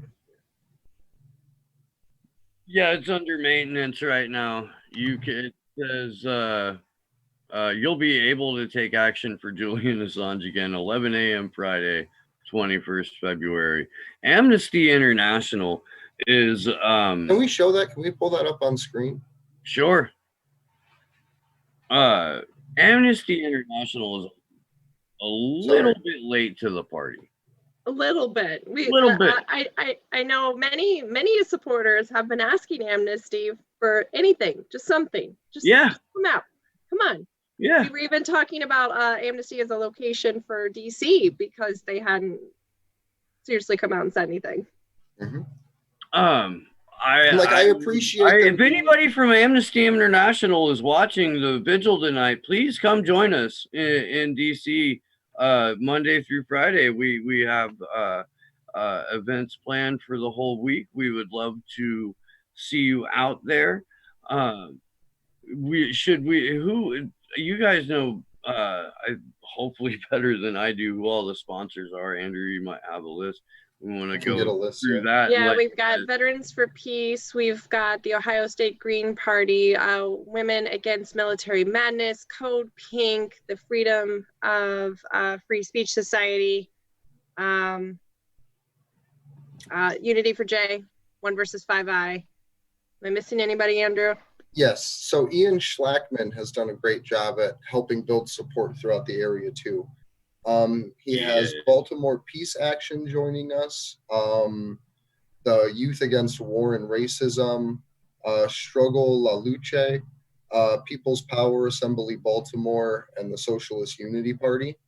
Thank you. Thank you to Ian. Thank you so much for joining us and helping us and participating in this, because we're trying to build a post-ist, post-ism movement specifically designed so we can get back to having real conversations about what these ists and isms are to progress forward as a society. I just want to do a quick shout out. There are other people behind the scenes that are helping us plan DC. I don't know if they want their names on air, but many of them are part of the Denver Action for Assange group. And we have other people from Unity for J that are helping out. We have a lot of people that have been helping us for months plan this out. We're talking graphics, permits, helping us pick locations. And again, they're volunteering just like we are. So there is an amazing crew of people coming down to DC. And if you're gonna be there, we can't wait to meet you. We can't wait to protest with you. And I think one of the cool things about being an activist in the online world is when you get to meet the people you work with and you talk to in real life. And I think it's going to be a morale booster for all of us to be in one place together. And I say that carefully because this is obviously not a great thing that's happening next week. We're not happy that Julian is facing extradition, but we are happy that we have such an amazing movement and so many people coming together to help pull this off. And as far as the London team, we have people in the UK who are working really hard behind the scenes, and people in the US who have been working to kind of put this whole project together. It is a lot of work covering this over there, especially when really there's like 2 journalists that are doing all of this. We have a lot of people behind us. And again, you could catch all of that coverage on thewatchdog.net. Again, that is thewatchdog.net. And then also on my YouTube channel, Taylor Hudak Live, which is also through the MCSC network. And I'm so grateful that Nico House took me on. I'm very, very excited to be joining their team. They do some great work, and to be talking about these issues and be that voice on that network. You could find my stuff there as well. And like I said earlier, Tara Kadad has already published, I believe this is the first article on that website. So yeah, I mean, there's people, like, we've been working so hard. Like these past few weeks have been very intense for us, but we are so, so happy to do it. But it has been intense, and it's been, I think we'll look back one day and say, wow, we can't believe that we were able to get through some of this. But yeah, we do it because we want to, and the fact that we, persevere through all the challenges, and there are many challenges, the fact that we could get through that really shows how strong this movement is. And there is so much support for Julian, and there's more and more support for him. And I look forward, hopefully in the coming weeks, to see more people in the corporate media stand up for Julian Assange and show support for him. Of course, we would have liked to seen this earlier, but instead of focusing on that, want to focus on the fact that people are standing up and highlighting the positive around this, because that gets more people to want to join our movement when we talk about all the positive around this. Like the 130 German politicians who signed an article that just went smoothly, I guess. Steve just brought that up. There's another article we want to talk to you guys about. We've seen a lot of support in Germany in particular. It's fantastic. Politicians, I believe artists, journalists, all came together to kind of put together this, I don't know exactly what they call it. It's not like an open letter or a petition, but it's some sort of written body of something that that they show it is support for. Demanding the immediate release for Julian Assange, and it has been signed by 22,000 other supporters as well. Yeah, like Taylor said, in Europe, there is a very big campaign moving to free Assange, and Germany in particular is one of the leading countries. We have the German, the Free Assange German campaign. You can find them on Twitter. And so this is a really cool action that's coming out. And we're seeing more and more of these. We're seeing the doctors for Assange, the lawyers for Assange, journalists for Assange. I've actually lost count of how many open letters and petitions there are going around now. And normally I have a good count on those. So, but that's a good thing. It's a good problem to have, that so many different groups are coming out. So many different countries are showing their support. It's pretty amazing. And if you're going to be one of those people that has to have political conversations anyways, when you go to the doctor, don't ask them about Medicare for all, because you know that they're going to be in support of it because they're a fucking doctor. Ask them to sign the Doctors for Assange letter, and get involved with that and talk to them about that movement. Because that's something that people don't hear about and people don't know about, that we have to be the voice for. So just to piggyback off that, because I thought that was really, really nice with all of these growing movements. And that is something totally that it's such an Andrew thing to like go to the doctor and like have to like be so involved in your activism that you can't hold it back at a doctor's office. It's so you. No, Andrew's awesome. I mean, he is the one that actually came up with the name for this group. It really started with him, and then I kind of just said, hey, let's make this something. But really it was all his idea and his thoughts behind all of this. So we wouldn't have any of this today if it wasn't for you. So again, thank you. You're really good at working with others too. I'm going to be honest. I talked about this movement and activism in a job interview. So yeah, I'm starting to turn into one of those people that it doesn't matter who I'm talking to. I talk about Julian Assange. I'm in line at the grocery store and it'll happen. Yeah. That's awesome. Lumberyard today at work. But that's why our society's been the yard dudes. Like, that's why they've put up these walls and barriers and made everyone divide themselves and back into corners and made everyone's words mean different things. And it's because it's dangerous to the power establishment for us to have these simple conversations, for us to say, how do you feel about torture? Because you say that and it's unacceptable. But if you talk about the football game, it's fine. So be that awkward person. Like, I'm sitting at my job right now and I have a free Julian Assange sign up on my wall. And every once in a while, one of the people that I work with asks me about it. So I tell them, hey, this is what's going on with this guy.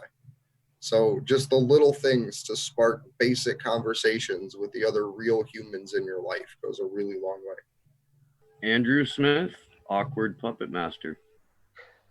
Try my best. Yeah. Glad to know you, man. Really am.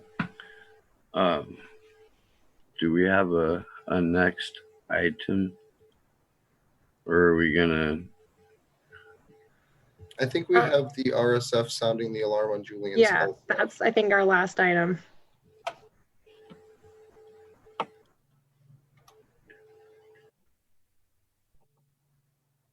Maybe.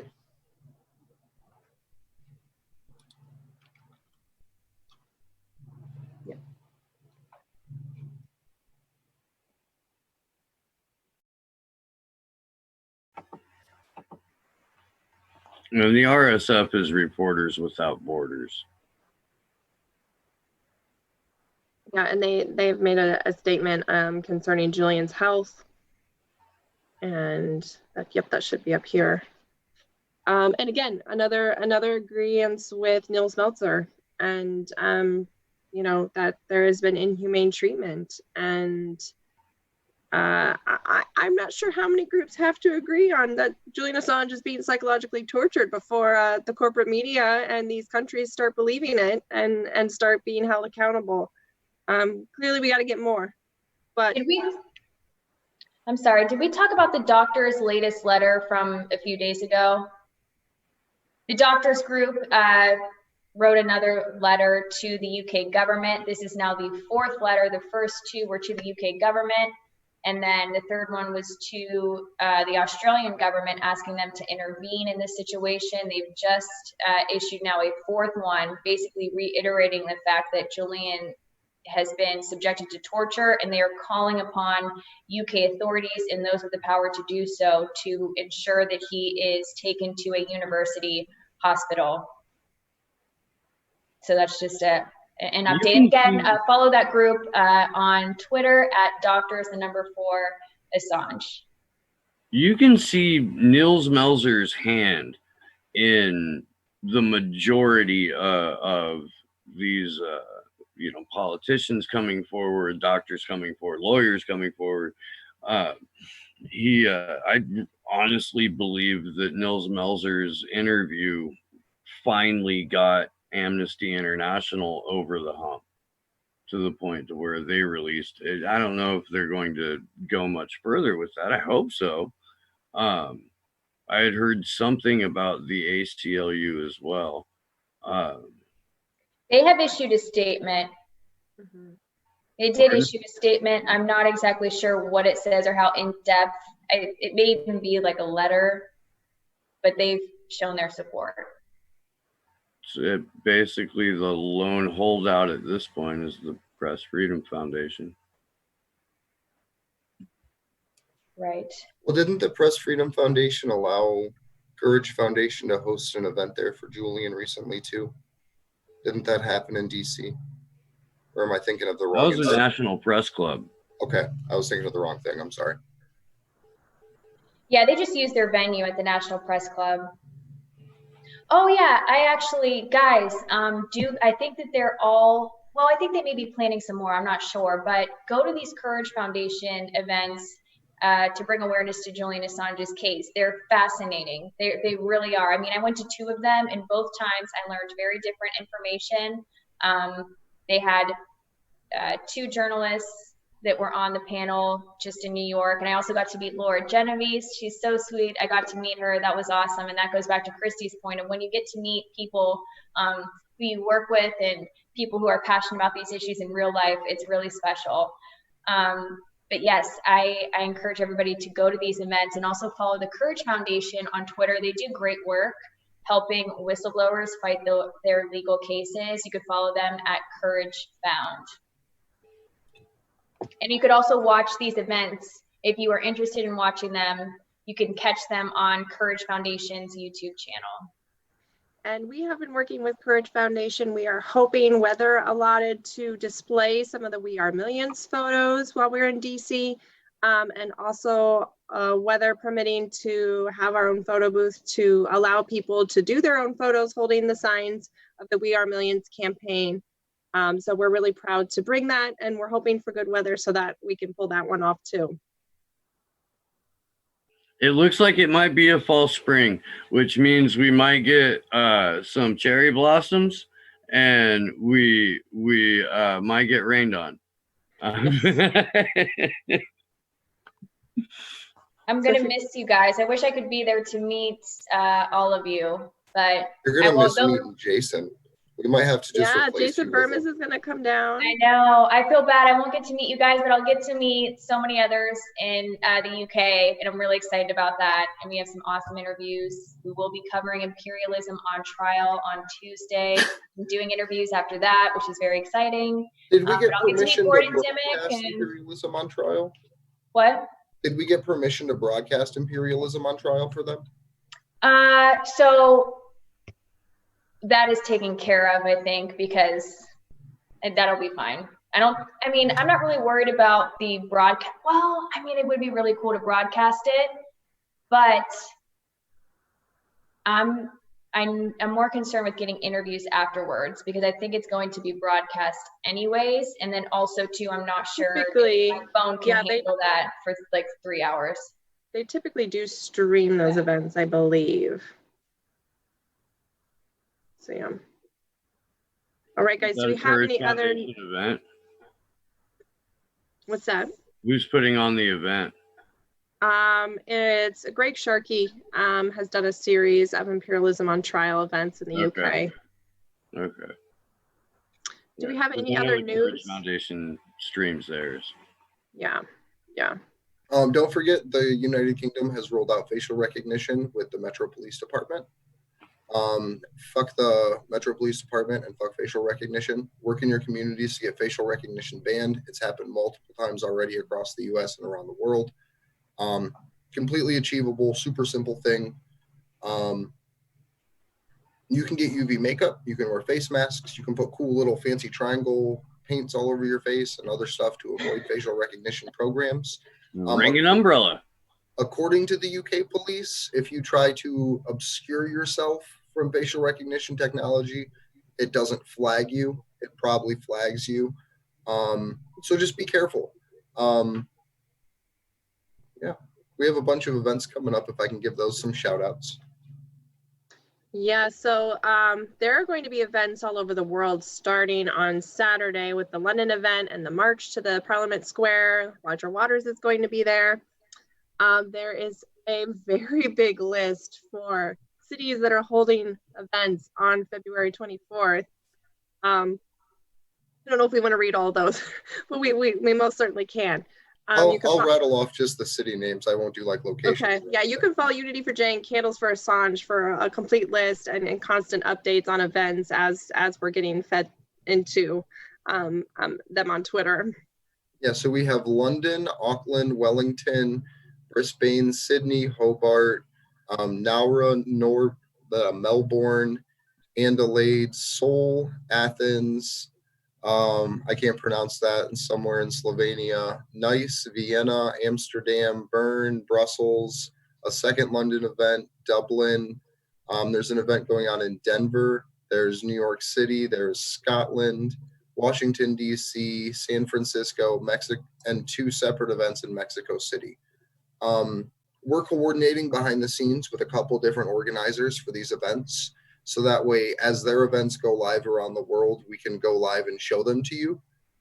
So we will be highlighting the global protests, starting with the New Zealand, Australia areas, which are going to be getting into their February 4th when it's the 3rd here in the US, 23rd here in the US. So we'll be able to live stream their events before we even go out into the streets in DC. One of our viewers, Christian Stepaniak, is asking about Glenn Greenwald's recent tweets about Julian and WikiLeaks. Any thoughts on that, guys? I haven't personally read them to get the full synopsis of what he was saying. I know the chat was talking about it earlier. So unless you guys have read them from today, we'll definitely go check those out. You know, I really didn't get, I saw them, I like glanced at them, but I don't have enough, I didn't really look at them closely to provide any meaningful analysis on it. But Glenn Greenwald, of course, is an investigative journalist that supports WikiLeaks. He was just recently charged with a very similar charge to the one that Julian Assange is facing, specifically conspiracy to commit computer intrusion. They have since dropped that charge, which is great news. But as far as the tweets, I'm not too sure. Again, it's been really, really busy. Like up until the point that we even like got together to do this vigil tonight, we've been working on the next week, like all day long, every day. So it's been a little bit more difficult to pay attention to these other things that we normally probably would be paying attention to. That will resume after this next week wraps up. Are there any last things that we want to touch on before we close out, guys? I can read these 2 tweets here real quick. Okay. So Glenn said that so many are uncritically accepting at face value the claims of Assange's lawyers in court as she tries to prevent her client's extradition to US to face the Trump administration's indictment is sheer madness, but indicative of how brains break in the US when Russia is uttered. To recap, the Obama administration refused to indict Assange over the 2010 Manning leaks, seeing it as a threat to press freedom. The Trump administration ignored that concern and concocted a theory to criminalize Assange for publishing these documents. Most Democrats side with the Trump administration.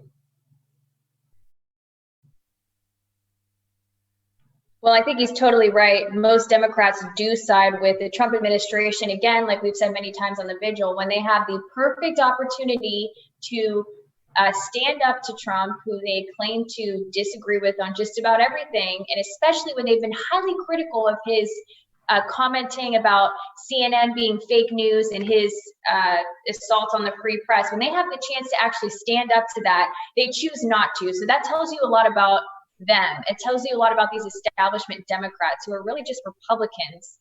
Well, they choose to create talking points, so that way when things like this happen, they can have something to reference back to. Yeah, they like, need there to be a problem. Yeah, the Jim Acosta bullshit, right? So that allows them to say, ooh, Trump's attacking the media, and already have that like a thing that they all talked about that's been ran a whole bunch of times, but then also gives all of these bullshit establishment figures a way to write an article saying, oh, I defended free speech. Look at how I helped Jim Acosta get back into the White House press room and shit like that. So, but that's really what they do. And no, it's just such a ridiculous thing that they claim that as like a victory of them standing up for free press. I didn't mean to laugh. This is very serious, but that to me, it was just too much. Okay, so I guess we are ready to wrap it up. Guys, I'm really sorry that I was not able to be here for the entire night. My internet is so bad.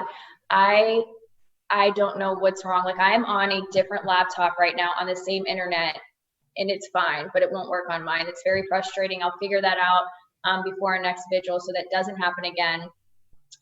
Tomorrow morning at 9:15 a.m. Eastern Standard Time, I will be on Fault Lines with Lee Stranahan talking about my coverage in London, and then also what took place today with this, what happened in this hearing earlier today specifically, and how this former congressperson allegedly claimed that he was told to speak with Julian on behalf of President Trump. All of that, I will get into that tomorrow on Lee Stranahan. Again, that's at 9:15 a.m. Eastern Standard Time. I want to thank everybody for pitching in again to our GoFundMe. I could not have done this. None of us could have done this without you guys. I could not make it to London without you. I leave tomorrow for London.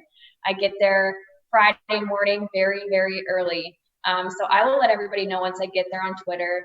And yeah, I kick off my coverage Saturday morning with these events in London at 11:30 at Australia House. There's a march. I will be filming that. Again, you can catch that on the watchdog.net.